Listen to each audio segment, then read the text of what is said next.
On this episode of Dad Mods, finish up the engine bay.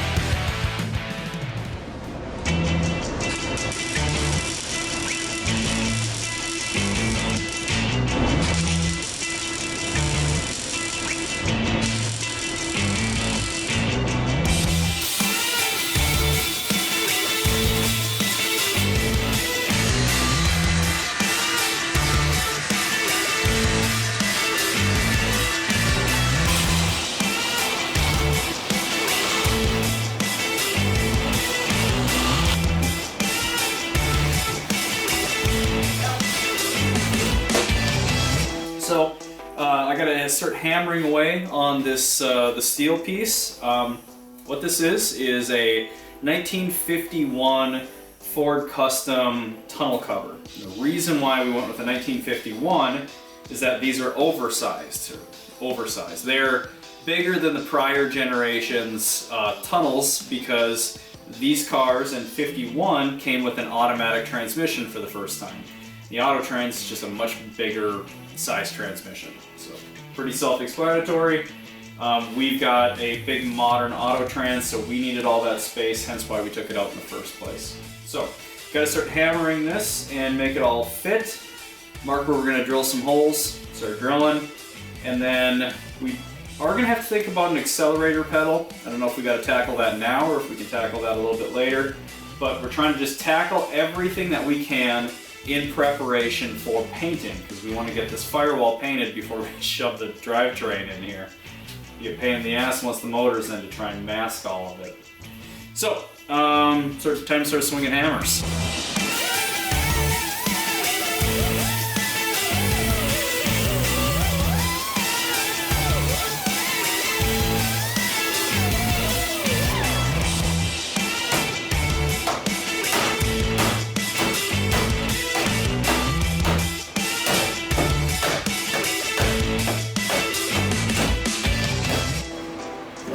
Alright guys, so we're going to talk a little bit about Cleco fasteners now. So we're at a point now where we're actually just going to toss the tunnel in this thing. Plans changed, I'm just going to weld it in. We did a little more measuring, a little more testing, and found that it's perfectly feasible to get the drivetrain in this thing without a whole lot of drama. With the tunnel actually in. We put it in place, we kind of tested a few things out, and it's going to be fine. So, it's easier to just weld it in. Fasteners are cool, like if you want to like super easily get at the top of a transmission, maybe make a bolt in. It's going to take a little more time, but you know, it'll work great for accessing the trans. I'm not going to bother with that, so welding her in, we're going to do spot welds, and we're going to talk a little bit about the Cleco fasteners and how it's going to help us out with this. So, a Cleco fastener is basically it's a blind fastener. These things started their life in the aeronautical industry, where you're fastening giant panels onto the side of a plane, and you can't get at the backside to, you know, put a nut or run a bolt through something or whatever. So these are sweet. They're just these little compressible cylinders that have a couple of strips of looks like stainless steel in the center or some kind of hardened steel. And what happens is as you compress this thing, it's thinner. So you're drilling a 1/8 inch hole and you're sliding in this portion of it, this tip here, inside of that hole. And as you back this thing off, it actually expands here, and it kind of grabs and it pulls the panels tight together. It's an incredibly simple little tool, little fastener. Obviously reusable, and they work amazing. So we're going to use that because we're going to set the panel in here. I've already drilled a couple of little holes to just kind of get things started. So once I get my plug weld holes drilled into the tunnel piece, we're going to use these Cleco fasteners to just kind of get her in place, lock it down, and then I'll go through and I'll actually spot weld, and I'll start hammering steel and kind of fitting the two pieces together. So that's a Cleco fastener. So first things first, Got to clean a little goop off here because I don't really want that melting into any of the spot welds. And you drill some holes in this guy. All right. Get close.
Oh man, okay.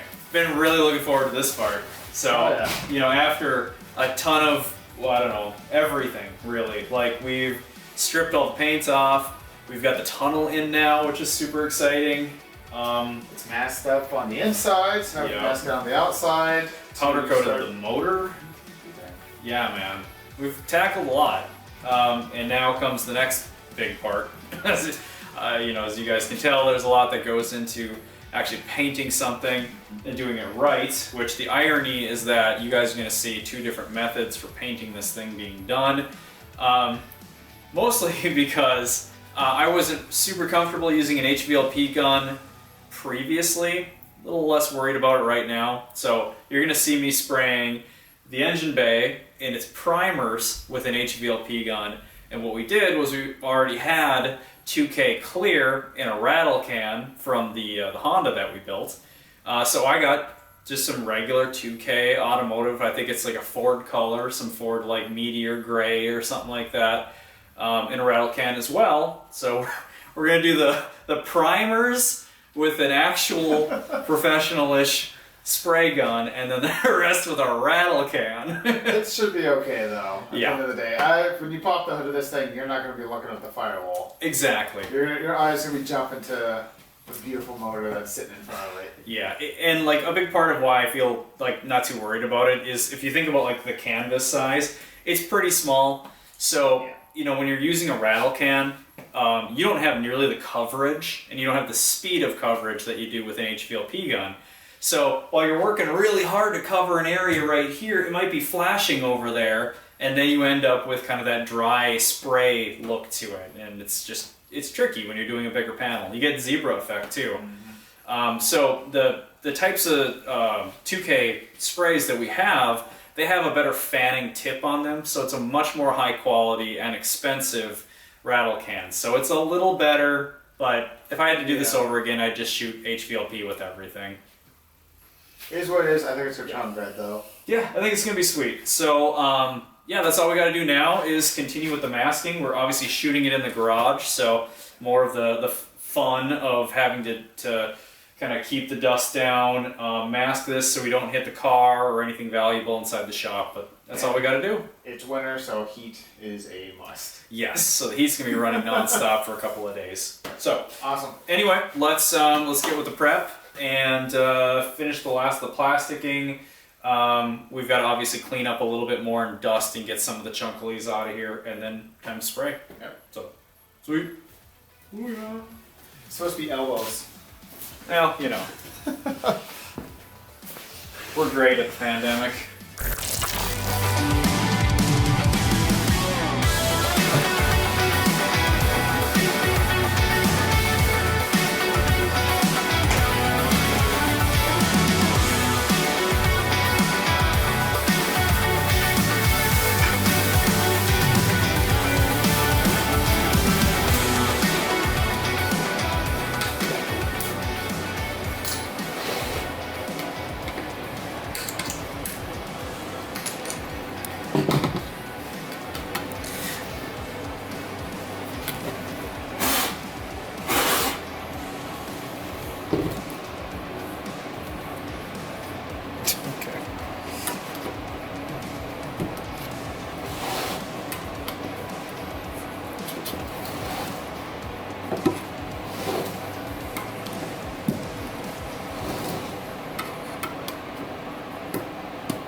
What's the worst that could happen?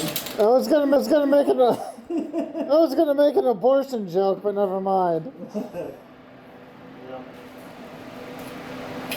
Let's go slow. Oh, that's heavy. That's really heavy.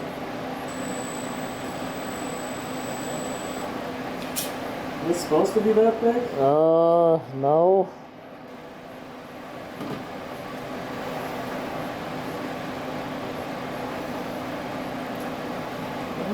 How long has that stuff been sitting for? Years.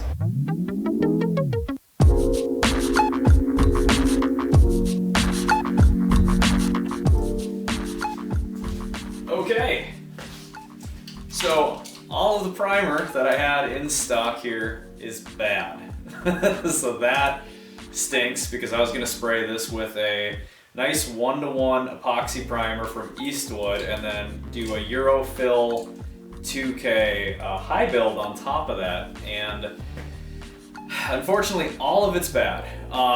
That happens, you know, the shelf life on these things isn't perfect, and I've had that stuff for quite a while. I was hoping it'd be okay.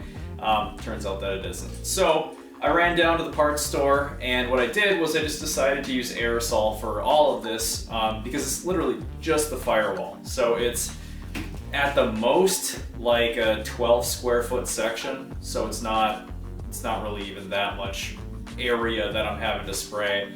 So busting out the HVLP gun for that was going to be a little bit of a pain in the ass, but I already had all the materials, so I figured what the heck.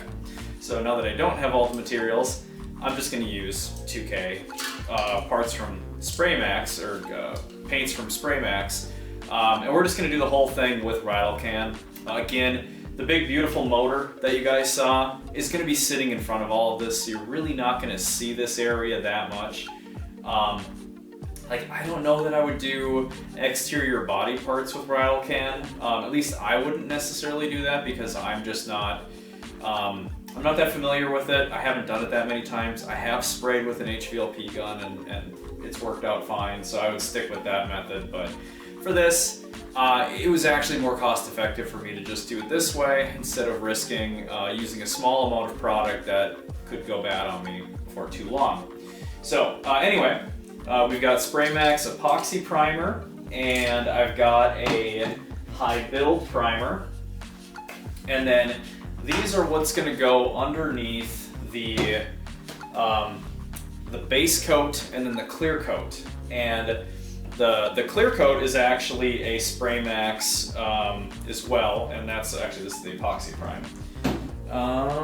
Here he is, Clear Glamour they call it. A lot of people have had success using this stuff, even just to like add more clear over the top of something that's already sprayed, because it is a catalyzed 2K paint. So here's how it works. What you have is you got your can, your cap, you got a plunger on the top of the cap.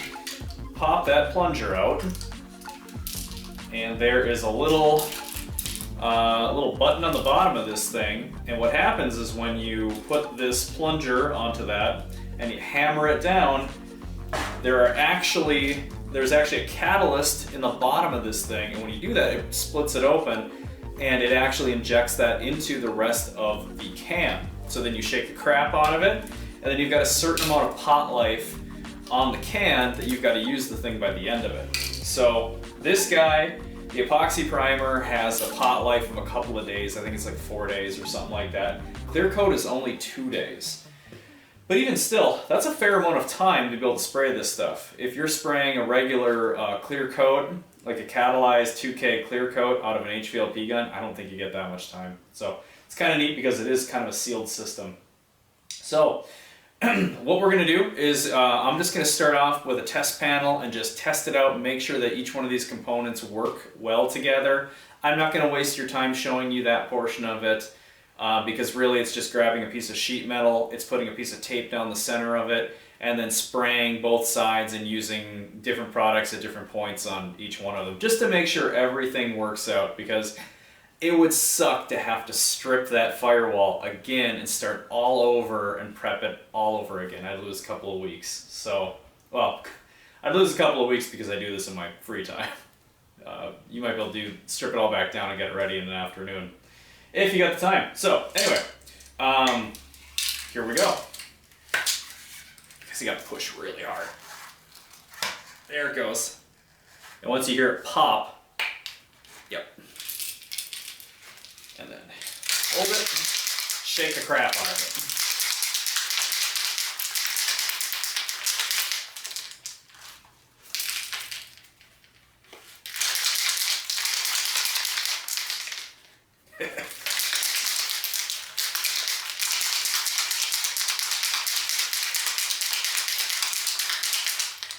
Make sure to get your respirators ready, because this is catalyzed, so it's going to be a little nastier to breathe in, especially the clear coat.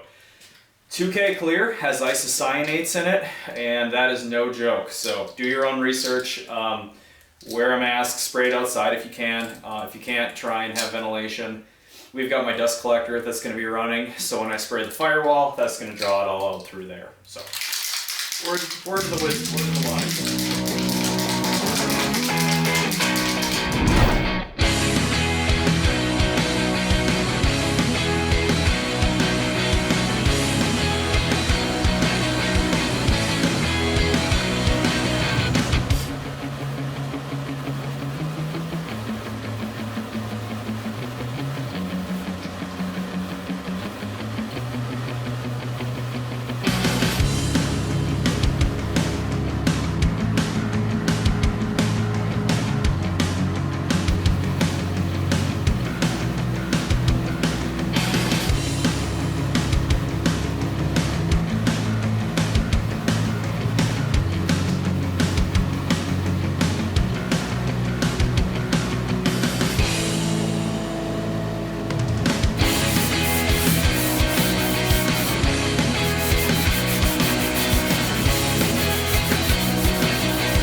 So, we got our base coat on. So, okay, here's what we used. I showed you guys this a little bit earlier.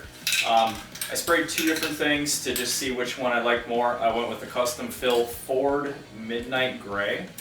And I gotta say, for spraying with a can, this worked pretty amazing. That actually has a really nice fan tip on the end of it, so you actually get a nice flat panel to spray with. It's not like rattle can, where you get like this weird circle in the center of it where it sprays the most directly in the middle and the least on the outside, so it's all zebra-ish.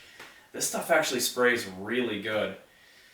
It's no HVLP gun, but it sprays really good. So we've got all the base coat on. It's just baking, and I think it's been baking for a while, so I think I'm gonna just hit it with the clear now, which is the exciting final step. So like we had shown you earlier, going with the Spray Max 2K Clear Glamour. Heard nothing but good things about this. And if it sprays anything like their epoxy primer did, I'm going to be really happy with the way this comes out. So, this stuff has isocyanates in it, so mask up, big time, ventilate. I've got an actual dust collector that's going to be sucking air out of the spray area. So, we're going to crack a door, kick the ventilator, or kick the dust collector on again, make sure the heat's running, move the heat lamp, and shoot the clear on this thing. So, sweet.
She's painted.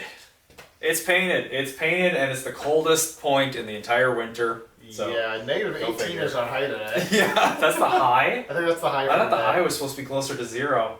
It doesn't matter. It's either way, it's freaking cold. Yeah, cold is cold.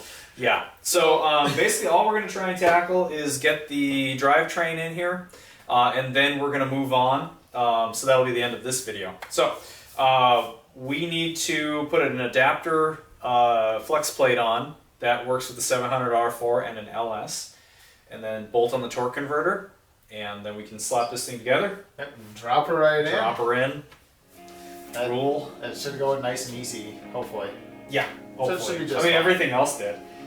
All we got to do is like the only difference now is that we've got to get the torque converter on it and get everything lined up. Yeah, I mean, it's no big deal. Chevy V8, so should be pretty straightforward. Yep. All right, let's bolt her in.